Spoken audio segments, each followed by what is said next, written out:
I just beat back-to-back tier 100 nightmare dungeons in Diablo 4 as a solo rogue with no death trap and no ranged shenanigans. Yes! This is 100 blind burrows, cold enchanted, very scary. I don't have any unstoppable in this build, but other than that, it's not that bad. Alright, Matthias the editor here. I'm gonna be doing a bit of a voiceover as the gameplay plays. I've cut this video into the highlights and the most challenging parts because beating a high tier nightmare dungeon in this game, it can take quite a while depending on the build you're running, and for my strategy, which is to crowd control individual mobs and kind of kite them backwards like I'm doing right here with this cold enchanted, my first elite of this dungeon here, it takes a while. A dungeon can take over 30 minutes, and you know, if I run out of potions, gotta go back to town, and there's a lot of things here, and because this game doesn't punish you for taking a long time in the dungeon, you can really use that to your advantage.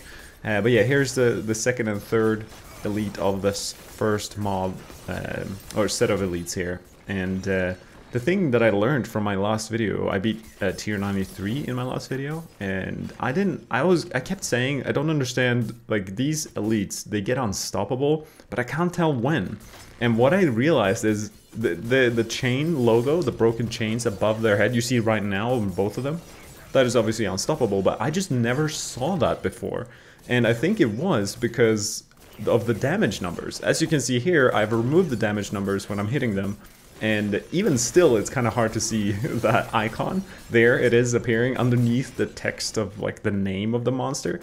But I just never saw that before, so I thought it was invisible, but it's clearly not. And shout out to this guy for his comment who pointed it out. And since then, it's gotten a lot easier to play my build because I can CC them until they get unstoppable and then kite them around until I can CC them again and then just rotate like that. And here I am fighting regular mobs, but look at the poison! I'm taking so much poison! And I am somehow alive, am I? No, I'm dead. Yeah, so basically what I learned here, there's so many things in dungeons that you don't learn on lower levels because it's just not like that dangerous on lower tiers. Like, you just deal with the damage and tank it. But here in higher tiers, like the spider hosts, when they die, they explode and apply poison damage and also spawn a bunch of spiders. But I never knew that that damage was significant, and just why I died just then. Obviously I can survive, or I can revive 4 times in the Nightmare Dungeon, so that was my first death there. And what I learned is that poison stacks. So I think I killed 4 or 5 spider hosts, and all of their poison was on me. So it was ticking for like 10,000 damage a second, and I just couldn't sustain it with potions and my life leech when I hit targets close to me. So here I'm killing the first infested villager. There's 3 of these in the Blind Burrows dungeon, and they're all vampiric, meaning they can lifesteal like back to full health in 1 hit. But I managed to kill that first one.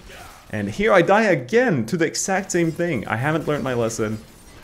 I just get exploded from a spider host when it dies, and I'm picking up.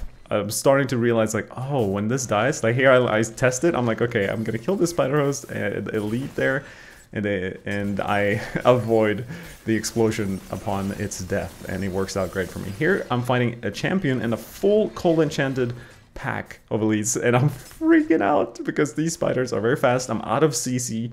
And if they hit me here, they can freeze me, and I have no unstoppable in my build. My bar has no shadow step, no shadow clone, no nothing. So here, I luckily survived the little frozen that I tanked there, yeah, and it worked out. Here again, luckily it's only 1 enemy hitting me, so I can tank through the 2 seconds that I'm stunned. But it was close. It's kind of stupid to not have unstoppable. I should definitely, as soon as I see these monsters, I should be adding shadow step to my bar, which I probably definitely should have done for this, but that's okay. So there I tank an explosion from one of those spider hosts, and so that's why I have a lot of poison on me right now, and I am suffering because of it. And I'm surrounded by a lot of enemies here. I'm trying to escape, and this dungeon has slow, so anything that hits me from a distance has 50% chance to slow me, so it makes it hard to run away. And I am so close to dying to all these things. But I managed to just separate the 2 elites, and here you can see me spreading the daze. So I apply daze with my grenade, and then through my boots aspect, I spread the CC. And here I'm kiting the unstoppable broken chain, you see it above their names, and now it's gone. So now I can go in again, I daze them both, and when I daze, I can knock them down upon hitting them. So basically I'm just stacking a lot of crowd control, and it works wonders against normal mobs because they never get unstoppable. I can perma CC any regular mob, but these elites, I have about 5 to 10 seconds now to do damage to him until he will become unstoppable for about 10 seconds here. I gotta wait it out, but he's poisoned, which is nice, so he dies from the poison during his unstoppable. And I have officially learned my lesson, gotta avoid their explosion upon death. So here's the final infested villager of Blind Burrows here. Upon defeating this guy, all that's left is to travel to the boss. There's a spider boss at the end of this dungeon. So I haven't ever done Blind Burrows at a high level, so I'm not really sure what to expect from the boss and from the remainder of this dungeon, but I'm just taking it as we go. And so one tip there for the vampiric, if you're ever like struggling to kill a vampiric, they turn red. The elites turn red for like they're like the vampire blood is kind of shining on them, so you can see the visual cue of when they will life leech. So during those like 3 to 5 seconds when they are glowing kind of dark red, like a blood color, that's when they will life leech. All the other time, they will not be regenerating life. So you can just look for the elite to turn red and then just avoid it. Don't let it hit you for a couple seconds, and then once the red disappears, it will fade away. Then you can just go up and he can hit you and he won't regenerate. So that's how you beat Vampiric there. So here I'm in kind of like, it's like an intermission room. I can just run through it, but I decide to empty it out because these elites are easier because they only have one affix. So we got the Poison Enchanted, which creates these yellow pools on the ground, and the other guy is just kind of throwing the mortar, just throwing grenades that are pretty easy to dodge. So I'm not very scared of these two elites, so I decide to kill them, and we're in a tier 100 dungeon. Who knows, maybe Shaco will drop.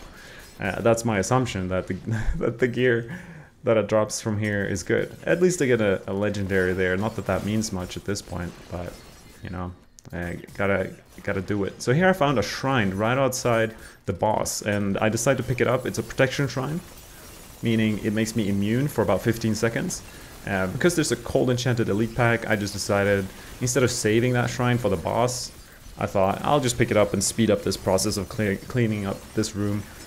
This is probably the 3rd or 4th elite pack of this dungeon, so I knew I could have emptied this without the shrine, but it definitely saved me minutes of my life and my time. And what's interesting here is this dungeon, I'm probably 35 minutes into this dungeon or something of gameplay, so my elixir is out. I don't currently have an elixir active. So I walk into the boss room, super confident. I've got 2 revives remaining, thinking, you know, maybe I'll learn something from this first attempt, and I'm about to learn a lot of lessons here.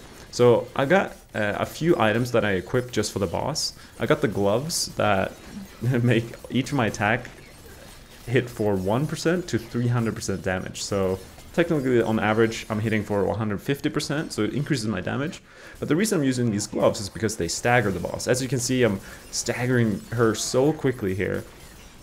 I don't really... Oh, what happened? I just died through an attack. She throws these poison like mortars, and I decide to officially apply or add double unstoppable to my bar for my 2nd attempt of the spider boss.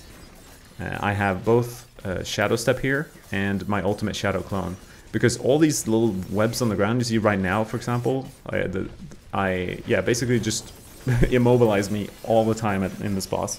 And because she's throwing those poison mortars, if you're stuck in a web and you're stuck in this yellow pool, it hurts a lot. And she spawns a lot of mobs, like spider hosts, all sorts of things. You never want to be stuck in and not being able to move. So unstoppable is very important for the spider boss.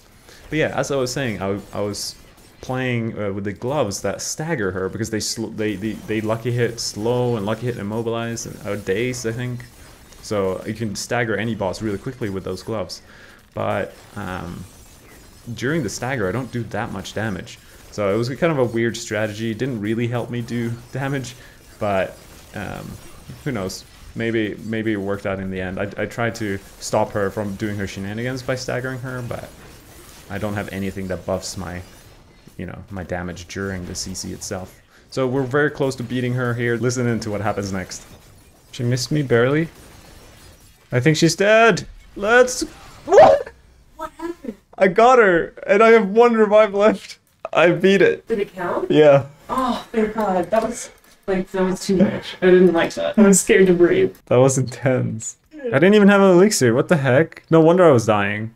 So if you didn't notice what happened there at the end, when the boss died, all of the spider hosts and mobs in the room died. And because there was like 15 spider hosts in the room, they all exploded. And like before, earlier in the dungeon, I just blew up alongside with them. So that's how I died. Luckily, I got the completion of the dungeon there, but it was a close call. So now we're heading into a dark ravine straight after my blind burrows attempt, and this is like quite the opposite in terms of style of gameplay to the other dungeon, because blind burrows is a million monsters. Like the amount of spiders you're killing, it's like hundreds, thousands almost, probably.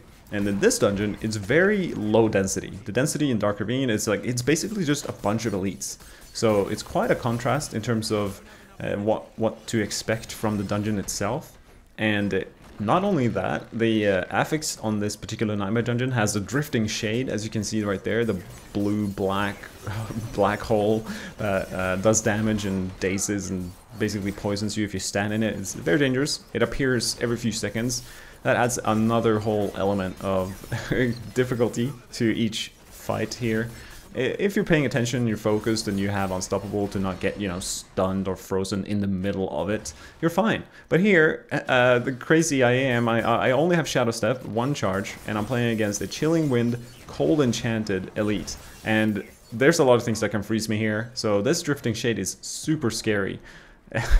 And on top of that, in this dungeon, there's all the monsters have 40% CC protection, and here the Drifting Shade comes, and there you go. I was frozen, I didn't have my Shadow Step ready, and the Drifting Shade killed me. So the affixes make such a huge difference when you're doing Nightmare Dungeon tier pushing. Here it happens again, and I somehow survive. My armor stacks with Disobedience, and as well as my Dark Shroud shadows were up, so I survived it, which is lucky, and I could take a breath and get some potions in town. I killed the 3rd elite here, and of course the next little harpy flying chick has there's all these ways to CC me yet again. It's funny because it's like a battle of CC. I'm dazing her, knocking her down, and she's freezing me. Yeah, it becomes pretty intense fighting just a regular elite, and especially when there's a Drifting Shade that can kill you any second.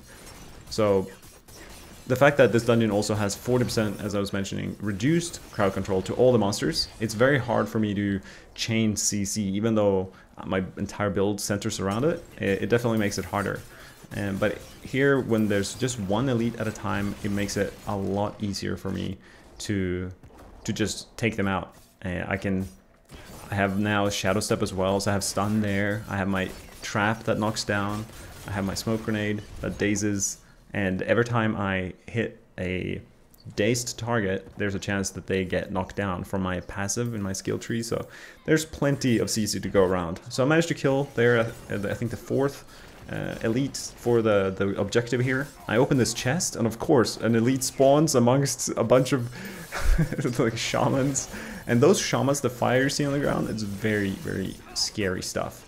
So I kind of a surprise battle here between me and these dudes, but luckily this elite only has shock lance. It's not that bad. You see the spinning little lightning on the ground. It doesn't hurt that much compared to a lot of other elite affixes. So we managed to take that one out as well. Feeling good. We're about almost halfway through the dungeon at this point. Next up is a surprisingly easy elite here. Suppressor, Teleporter, Terrifying. There's nothing really scary about this one, except for these circles. They can really... There you go. Just one-shot me. I was very surprised. I even killed her, and she got me after her death. So very sad about that. But now I only have 2 revives left, but only 1 of these elites left. And this is a very scary one. Lightning Enchanted in this game, similar to Diablo 2 actually, is pretty darn scary. When you hit them, they just start bouncing electricity everywhere, and it really hurts. But luckily, there's only him here alone, so I'm waiting for his Broken Chains Unstoppable icon to go away, and then I go in for the CC. I got a Drifting Shade underneath me, keeps happening, preventing me from dealing damage. I always try to dodge the mortars there. Running through the Drifting Shade hurts for sure. But I'm drinking as many potions as I can, because in these dungeons you have infinite amount of potions, because you can go back to town and refill your stock of potions by talking to the healer. So for each of these little individual battles, we always make sure we are spamming that. I almost died to the poison after death there, but I saw it last second. So here we got all the animus. We're gonna drop it in the urn. I knew in this room the monsters spawn in the doorway, so I could get them all with a trap. Luckily there's no elites, so I can just perma CC them. Feels very good. And now we're on to the second part of this dungeon. There is 3 parts to this dungeon, the third part being the boss.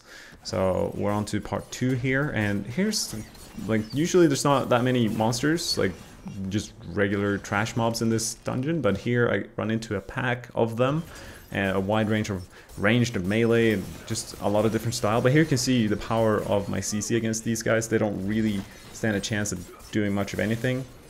And basically my strategy against normal mobs is to CC whatever the target I'm hitting, and then that will just spread. The CC will spread eventually to everything. So if I daze one monster and hit it, then all of a sudden everything's dazed and it's good, happy days. And here you can see I've got a bunch of elites and I'm doing the exact same thing. So they're all just like bouncing up and down, getting knocked down. But now they're all unstoppable. So now we got a kite. We have these pillars, the obelisks, the lightning hurt incredibly much. It's very, very scary to fight these guys. And the fire, this is like one of the most scary ones. The fire that gets in like a triangle shape coming out in each angle. I think it's fire enchanted. Yeah, that's what he is right there. And when he dies, he will explode as well. But if I don't have disobedience stacks, which right now is at 100, so my armor is insanely high. If I don't have that up, it's very hard for me to survive. Just these fires coming out of him every second. And so I'm trying to dodge the Drifting Shade off of him so that I can go in for the kill, and it works out great. So and I'm dodging this explosion after death there. So whew, very intense. Each little fight here, there's a chance to die. Random last elite, I think, of this pack has frozen, and I still have Shadow Step in my bar for just in case I get stunned by one of those things. And as you can see here, I have 4 charges of evade, and I swear by this. Is absolutely the strongest thing you can have, I think, for any class on your boots. If you can get more evade charges, wow! I almost just died to getting smacked in the face by those. I didn't have my disobedience up, but yeah, this guy is one of the favored. So there's 3 of them in this part, and I'm trying to kill the first one, but of course there's a champion behind him protecting him.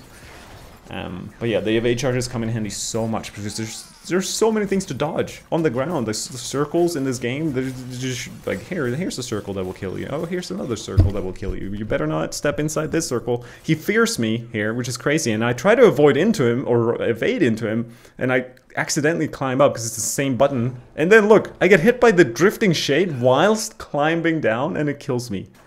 I was completely shocked that this happened. I thought it was so stupid and unfair. But the lesson learned, and if you guys are doing this, I highly recommend you do not have your evade share the same button as your interaction, like with the environment, like climbing ladders and stuff like that. Ducking, definitely want to change it up. But yeah, I get revenge. I killed the first favored. There's 2 left now. I have a big pack of just regular monsters kill me. What happened there is I ran out of CC, and somehow that shaman put a fire down that was just godly positioned on top of me, and I died. So what I did there is I changed some skills to lower my attack speed, but I added damage reduction to damage over time effect, so dots. So basically that fire on the ground will no longer kill me, is my philosophy anyway. I just don't want to die to that again. There's so many of the disciples or whatever they're called in this dungeon. So I thought that's probably a good idea to put that on, make the fire and even the drifting shade hurt a bit less because it's ticking over time. As we're making our way through, we kill another favored, and here you can see the power of the CC and how it spreads to regular monsters. The kind of like cloud above them is the daze effect from my smoke grenade, and while they kind of keep bouncing, again, is from one of my passives. If I hit a dazed target, they will get knocked down. So here I find an artillery shrine, which is so powerful with the basic skill puncture, because my attack speed's so fast. And look at that, that's the final favored. That was like a really strong elite right there. So now all I have left is to do the boss. I change into my boss equipment, which is to stagger, and I go in. I'm going in. No, I second guess myself. I look at my potions, I only have 8 out of 9. So I go back, I talk to the healer, fill up, and in my head I'm thinking, wait, I don't need Shadow Clone. I know this boss for a fact doesn't spawn any mobs. It's just like a shaman wizard lady. So I switched it up. I decided last minute to go with Shadow Step, and this is going to be a game changer for this boss. So this boss has a few attacks, just her regular balls, and she spawns these like electricity and on the ground, the circles, and she has this teleport, and very predictable teleport. But once she lands, each from her where she started and where she lands spawns a bunch of red kind of balls that circle out, and they're quite hard to dodge. You usually get hit by 1 or 2 every time.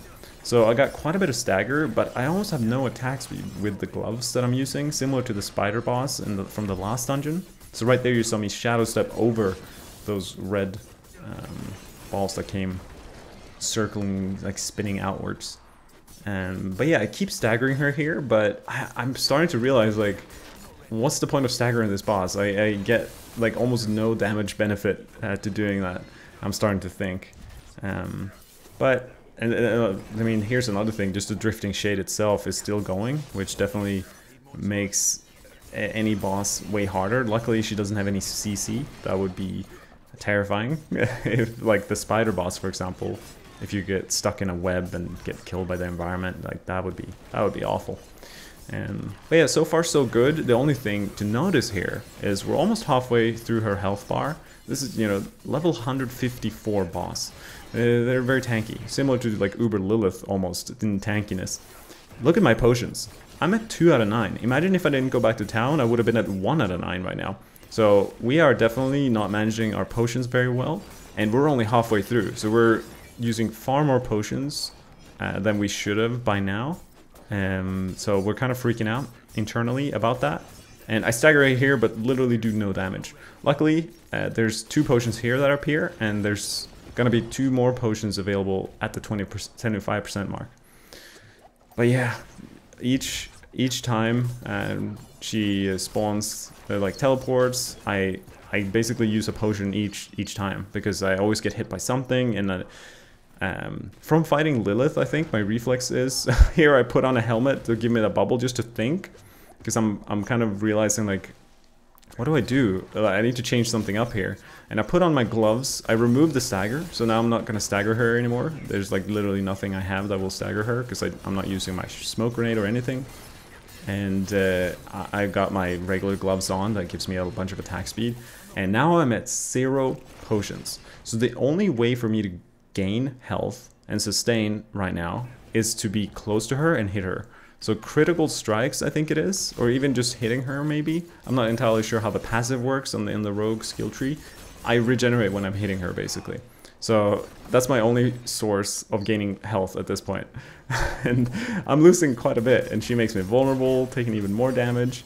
So I'm just trying to make sure that I'm constantly hitting her. And it definitely helped that I switched out my gloves, because my attack speed is so much higher now that I can, even though I'm not staggering her, I'm definitely regenerating a lot more health just from my lifesteal. Just imagine if you had Andariel's Visage. I can't wait for the uniques to become more available. But one thing I want to talk about the bosses here, as I'm getting my last 2 potions from the 25%, now I'm basically, there's no more potions for me to get in this fight, but I'm definitely saving them for more of an emergency. Like there, I almost died, but I didn't pop a potion immediately.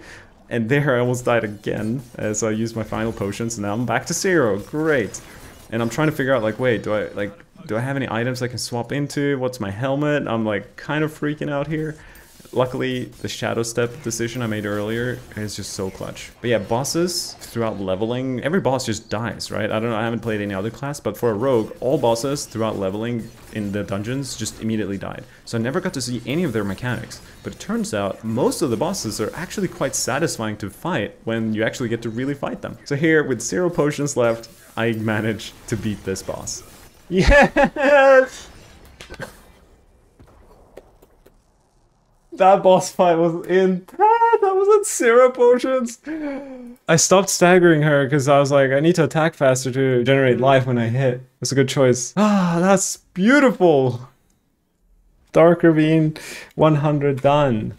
Alright, so this is the gear I used. I have the twisting blade on my two-hander. This is essential, spreads my slow from puncture and my daze from smoke grenade and knockdowns and all good stuff. Here I get some DR. This build has maximized defenses here. And just a bunch of attack speed off my gloves. I got the Darkrai shadows here on lucky hits. It got buffed in the latest patch. My helm is the cheats one, which means every time I slow my enemies, I'm not using penitent creeps that adds the chill. I'm actually just relying on the slow and spreading that slow, especially on elites and stuff. In my playstyle, I'm trying to kill one enemy at a time, so cheats works great for that. And here's the most defensive amulet I could imagine. The rolls are a bit low on some of it, but yeah, just armor, DR poison, and DR close with a maximized disobedience in there. I've got extra damage from my combo points, kind of basic skill strategy here, and of course the bursting venoms, same as what people are using to kill Uber Lilith. Basically every elite and monster in tier 100 Nightmare Dungeons is like Uber Lilith, so makes sense to have this here just for that extra damage. Condemnation, which is perfectly rolled. Finally, we have some attack speed of our second weapon. As I mentioned, we're using combo points, and in our skill tree, puncture for vulnerable, twisting blades, best core skill for rogues, some defensive passives,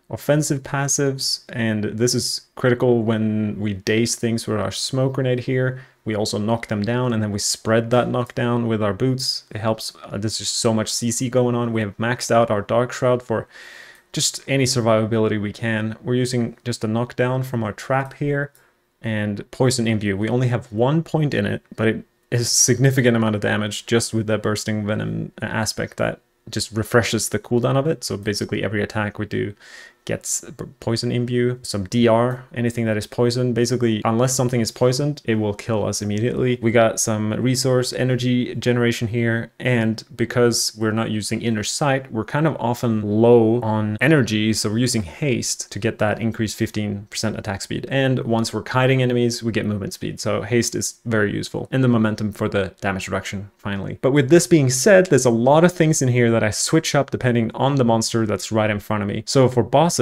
I'm not going to knock them down at all, so I remove these 4. I usually put a point in one of the poison trap buffs. I add more lucky hit. If I'm in blind burrows with a lot of spiders, I might put a point in this for more attack speed. Every time I'm threatened by a cold enchanted, something that will stun me or freeze me, I put points in shadow step or my ultimate shadow clone for unstoppable. But 90% of the time, what you're seeing right here is what I've been running this build with. Onto our Paragon board. We are starting off with closer, and we are picking up pretty much every magic node that has armor on it, and or anything defensive in general. Our second board is cheap shot with combat, moving into deadly ambush with diminish, and then we're going into tricks of the trade with turf, and finally no witness with exploit. And when I've been pushing Nightmare Dungeons, I've been drinking this iron skin elixir, 900 armor, which gives me over 10,000 base armor here. And if I start stacking up my disobedience, we can see now I'm at 100 stacks. We have almost 16,000 armor, which is how we stay alive at tier 100. The philosophy behind this build was, how do I build the most tanky rogue I possibly can? And this is the result. I think I've beaten Diablo 4. Level 100, Uber Lilith is dead, tier 100 Nightmare Dungeon is officially complete. And I don't know what else there is for me to do. I think I'm gonna take a break. The one goal that remains is to find Shaco. Was that an enemy? I was just here to show off how much armor I get, and I run into players in the PvP zone. Can I kill a guy without dying? I think so. He's not doing anything to me. This barb thinks he can escape. He's so fast. This is a nice battle. Oh, I think I'm owning him though.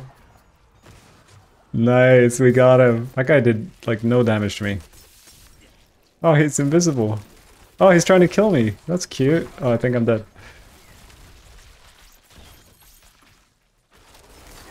Nice. 2 kills in a row. And now the Barb is back, but he brings his Druid friend. They're both level 100. I haven't done PvP for weeks, so I have no idea how strong my build is, but they don't realize how tanky I truly am. 2-on-1, not a problem here. I go down to like 1% HP, but I sustain through it, and I somehow, some way, get the Barb done, and then it's just me against the Druid. And he thinks he's a little confident there, but no, he doesn't stand a chance. Let's go. Tier 100, Uber Lilith, owning in PvP. This build can do it all. 2-on-1, hey? What's up? What's up? You think you can beat me? I'm the tankiest rogue in the realm.